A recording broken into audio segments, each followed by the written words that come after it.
Once again from the shotgun. The ball is on the ground. Seahawks pick it up. It's Jefferson. He's still running. He's still running. He tosses the ball. The Seahawks have a chance to pick it up again. They do. It's Shaquille Griffin and knocked out of bounds inside the 5. Hello and welcome to another episode of the Hawks Nest. Well, our Seahawks, those road warriors, went back out for that dreaded 10 a.m. start time and they conquered it with relative ease.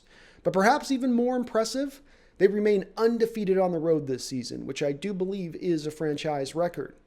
One of the reasons us old heads are always so fearful of these 10 a.m. start times were for exactly the same reasons that you saw the offense struggle in this game. The players seem to be stuck in this kind of meandering malaise, as if they haven't fully awoken yet. And this shows itself on the offensive side of the football in the form of unforced penalties, miscommunication, turnovers, drop passes. There was a scientific study done a couple of years ago that showed the body doesn't achieve peak athletic performance until approximately about early afternoon or so. It doesn't matter how many cups of coffee you drink, doesn't matter how many bowls of Wheaties you eat, you're just not going to get fully awakened and primed up until about that time or so. It's science. This is why 10 a.m. games will always suck. Luckily, our defense picked up the slack and for a second straight week picked up the offense. They played awesome in this game, choking the Eagles out just so slowly, Now, granted, the Eagles were suffering a little bit from the word attrition here in this game. They came in down their top 3 wide receivers, their best running back, their third down running back, 2 of their best offensive linemen. You get the picture. I don't want to devalue the defensive performance in this game. They played spectacularly. You had pressure being generated from everyone, even Ziggy Ansah, who for the first game this season really provided quality pressure throughout the game. The secondary is locking things down as we're seeing for the first time players really jumping routes. Early on in the year, it seemed like if we were going to get interceptions, it was going to have to be by a tip pass or a drop ball. But now you saw in this game with Bradley McDougall's pick early on in the first quarter and then Flowers' pick later on in the game that they're actually jumping routes. They're picking things up in their reads and jumping it. And this falls in line with what we saw last week, where on the very first play of the game, Shaquille Griffin jumped a route and got a pick. Now, it was called back because of a stupid BS holding flag, but later on that game, you also saw Bobby Wagner and KJ Wright muck up their chances to also jump a route and pick one. The point is, they're in position to make these plays where they weren't earlier, and that's exciting to see because as we went through most of this year, it felt like for the Seahawks to be the best version of themselves this year, it was going to be offensive excellence to overcome defensive inadequacies. But now the defense is slowly rising up. And if they can start to match anywhere near to where that offense's performance was early on in the season, now we've really got something to be excited about because there's really not any glaring weaknesses on the team at that point, and good luck attacking them. David Moore wide to the far side. The handoff straight up the middle. And Penny is off to the races. 20, 15, 10, 5. He's in. Touchdown Seahawks. He was shot out of a gun. Reports surfaced last week that the Seahawks reportedly turned down the Detroit Lions right at the trade deadline on an offer of a third-round pick for Rashaad Penny. Many Seahawks fans were out there lamenting the fact the front office didn't make this move. They view Penny as a first-round bust. They don't like his perceived soft running style. And then he had his fumble a couple weeks ago against the 49ers on one of only of his few carries, and it all just kind of confirmed their bias. They saw that trade as the only way to recoup some of that first-round value. Hopefully, after this career best day, Penny was able to shut those folks up for good, or at least for a little while. I want to try to get across how short-sighted and stupid I think that trade would have been. First, you got Chris Carson on pace for over 300 carries. This is a guy, because of his hard-nosed running style, has already seen seasons cut short by injury. If he goes down and Penny is traded, you're going to be left with C.J. Prosise and Travis Homer as your only two running backs. And let's face it, C.J. Prosise hasn't exactly been a model of health in his time with Seattle, and that's without actually getting a ton of consistent carries. As well, Travis Homer turned 21 back in August. Do you really want him to be the bell cow back for you in January, playing in games that count for all the marbles? I don't. I think you could have easily found yourself in that type of position. And if you don't think so, just look in the past when we had guys like DeJuan Harris getting valuable running carries for us in the middle of the playoffs. It can happen. We use our running backs a lot. That's going to cause them to wear down. So you need a big stable of running backs that you can always call upon. I love the potential of Homer. I still like C.J. Prosise, but I think Rashaad Penny has something a little bit special about him and something that can add an element to this offense that Carson can't necessarily add. The third round pick sounds good at first, but then you need to also consider we got 2 second-round picks already coming up in this next draft. On top of that, you're going to get an additional third-round pick as part of the 4 compensatory picks you're due to receive for the free agent losses you had, like Earl Thomas, Mike Davis, Justin Coleman, etc. What's my point? You're going to potentially end up at that point with 12 draft picks. That means you're going to maybe end up having to probably cut one of those guys, which we had to do in this last draft with Gary Jennings. 4th-round pick Gary Jennings is no longer with this team. He's no longer on the practice squad. Where is he? On the Miami Dolphins. And you got no value for that. You had to cut him for nothing.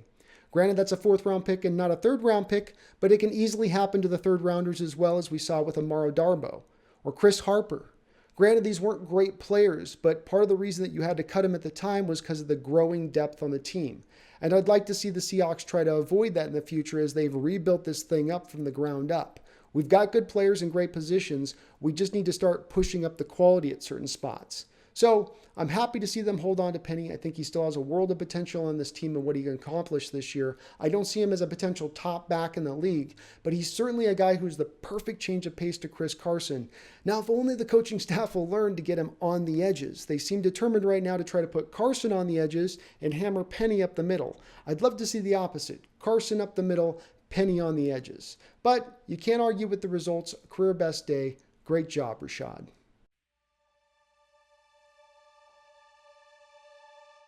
In this new segment, I wanted to dive into a couple of plays from the last game, not only because they're representatory of why the Seahawks won, but also because I think we can utilize these assets as we push forward into the future. And the first guy I want to start on here is Trey Flowers. Telecast was a little bit rough on Trey. They kept remarking how he'd had a rough year, and I've heard some fans say, well, he's going through the same kind of sophomore slump that Shaq Griffin went through. I don't know that I necessarily disagree with that. I think he's been fairly solid. And if anything, maybe more of a victim of the scheme, and that he's asked to play in cover 3 so often, and that allows for completions in front of him. And it's going to make the corner at times look a little worse than he actually is when the blame really can go on the scheme itself. And I think that's been more often than not the case this year, as he's been where he needs to be for the most part. But what was great in this game is he made a key interception right at the end of the game on Carson Wentz. And while it was a great interception and a great break on the ball, where he really impressed me with it was his use of the bail technique, specifically how he disguised the bail technique. We've seen with the Seahawks corners this year and prior to the last couple of years that they will drop into that bail a little early prior to the snap. This indicates to the quarterback that they're absolutely playing deep cover, and that makes their reads a little easier when they're trying to attack underneath. If those corners can hang out and show press and disguise what they're doing, it can trick the quarterback, which is what happened to Carson Wentz. You saw in this play the Seahawks safeties were playing cover 2 in their shell, and Flowers was showing press coverage. So what this indicated to Carson Wentz is that he had a hole shot to hit. If his receiver can just make a great break at the line of scrimmage and Carson can fit the ball in, he's going to get it there before the safety can arrive. Unfortunately for Carson, Flowers is disguising the man coverage, and he's actually playing that bail, and he's in perfect position to make the catch. Yes, the break was good. Yes, the catch was good. But the best thing about the play was the way he disguised it. Rasheem Green initially made this play against the Eagles early on in the game, and I thought, okay, great play, Rasheem. Love it. It's a sack. It's a forced fumble, but why are you on the ground again? Why is it every time I see you, you're on the ground? On it just far too much. But then I looked at the play and I saw this. You catch it? No? All right, let's go to the screen. Let me get bigger on this. And you watch at the snap, watch what he does. See that? How about again? Let's see it again. Ooh. Let's see it again. One more time, a little closer. Okay, so he just pretty much beasts the lineman. Picks him up, throws him so far, so fast, so strong that he falls over himself over. But then has the wherewithal to turn around and punch the ball out. It looks a lot better when you consider that's what happened prior to him being on the ground. And he played a really good game here. He probably had his best game as a Seahawk. And while he's not lit the world on fire here in his second year, he has gotten incrementally better. And when you look at this guy, he fits to me in the same athletic mold and the same potential, comparatively speaking, as an Everson Griffin with the Minnesota Vikings. Griffin's been a very solid to upper echelon defensive end in this league for the last few years. He plays the run and pass equally well. He's a 10 sack a year type guy. Very, very solid. And Rasheem seems to fit in that same mold. And when you look at Griffith in his first year, he had 0 sacks, or same as Rasheem in his first year, right? But then in the second year, Griffin got a little bit better, got 4 sacks, or the same amount that Rasheem Green's on pace for. They are as well on the same pace for the same amount of tackles in their second year as well. So the comparison seems to be apt. And that just means that it's not going to be this year that he's going to get to the full of his potential. He still can be quality for us at certain points, give us a little pass rusher off the bench from time to time. But there's still a lot of potential ahead for this kid. He's just turning 23 in May. I'm not saying the sky's the limit on the guy, but I'm saying it's not that far off either. Shaquem Griffin really played an outstanding game. I thought the last week against the Niners, you could certainly see the speed pop off the tape, but he wasn't able to do a whole lot. More often than not, that spin move just got clogged up in the middle with the tackle, and he wasn't really able to get out around the edge to get to Garoppolo there either. But this week, it was a little bit of a different story. You saw right from nearly the opening snap where he comes right around that edge and gets a hand on Carson Wentz's ankle and sort of sets the tone for the defensive pressures on the day. Then maybe he's starting to get a little bit comfortable in this role, and he's starting to get his feel for it a little bit. He certainly has a level of quickness and speed that no one else on our defensive line has. And there are going to be times more often than not that he's going to get swallowed up by those bigger tackles. The guy's going at probably about 225 at his heaviest, and he's going against guys that are well over 300 pounds. If they get their hands on him, it's over with. But it's an easier said than done proposition when you got a guy who runs a 4.38. He's going to get around certain guys, and certain slower left tackles in this league are going to have some issues with him, let me tell you.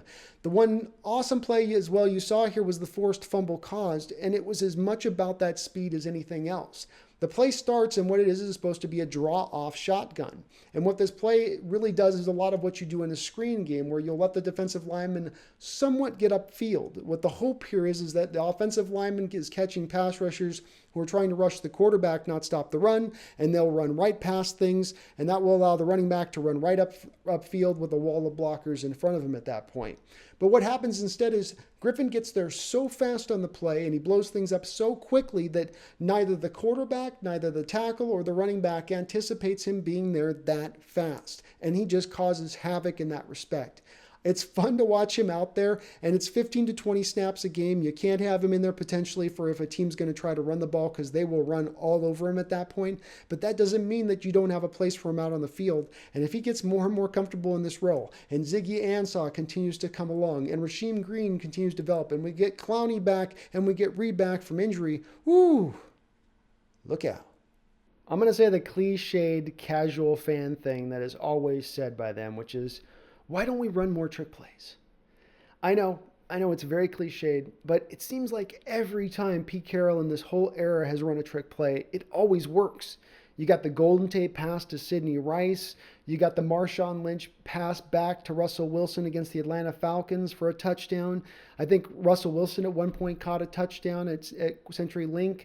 Then you got the Packers conference championship game, the fake field goal where you've got John Ryan throws a touchdown to Gary Gilliam, a punter throwing a touchdown. I mean, oh my goodness. It seems like it works every time. And as well, it seems to serve another purpose as well. You heard in this game from the coaching staff on the sideline on the All Access film, where they were remarking about how the Eagles really were playing the run on Malik Turner's touchdown. He just barely had to fake that block, and those safeties came right down to play the run. And you've seen that with opponents throughout this season, where they're really trying to stop the run first and foremost with us, which is understandable. We do it pretty well. So what that does is when you run a trick play a little bit more often than once every season, let's say, you can make those defenses have to play a little honest to those trickerations, make them hold up a couple steps in the running game, and it'll just allow the running game to do that much better. So hopefully Pete Carroll's got a few more bags up his sleeve, tricks up his sleeve, bags up his tricks, whatever you want to call it. And we see them run a few more of these plays because they are successful, it seems like, 100% of the time. And we're just getting started. We're just getting started. A lot more to go. Hey, we ain't done nothing yet. Let's go. Hey, Hawks on 3. 1, 2, 3. Hawks! The Vikings come to town for a very key Monday night matchup this week. And as the season goes on, it's starting to feel like every game is going to be do or die as the Seahawks still try to hold on to the hopes of getting that division title in the first round bye. But neither the Saints or the 49ers are giving any ground. It's going to be uphill. I mean, you might have to win this whole remaining games all the way out to do it. Luckily, they do control their own fate. And while the schedule is tough remaining and this Vikings team is a very tough team, I'm very glad that this game is being played on Monday night. Not just because Kirk Cousins, Vikings quarterback, tends to struggle on prime time when the lights are brightest, but because Pete Carroll tends to be the opposite. He's always so awesome on prime time games, just going back to the start of his tenure at Seattle.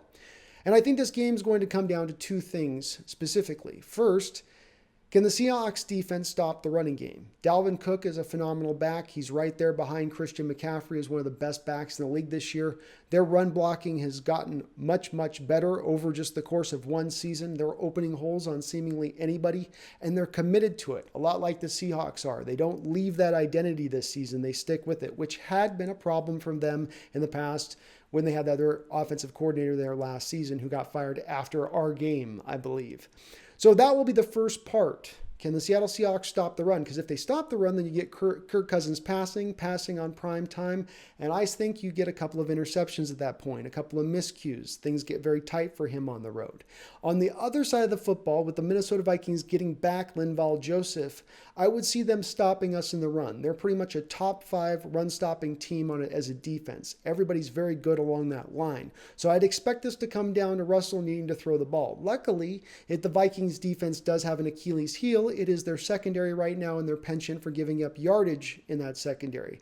So if Russell can be patient in attack, if the offensive line can continue to hold up in their pass protection, I think there are going to be some yards there to be found, and that will be a part of the key to us winning this game. Russell throwing the ball and the defense stopping the run. I don't think Cousins can throw all over the football field on us, but I do think the Vikings can be problematic against us against the run because I think there just hasn't been as many teams against the Seahawks this year who have really committed and stuck with the run. They all seem to want to go into the 3 wide receiver sets and start attacking our 4-3 base that we keep out on the field time and time again, and so they'll go away from the run even if it's going really well for them, just like, let's say, in the Cleveland Brown game.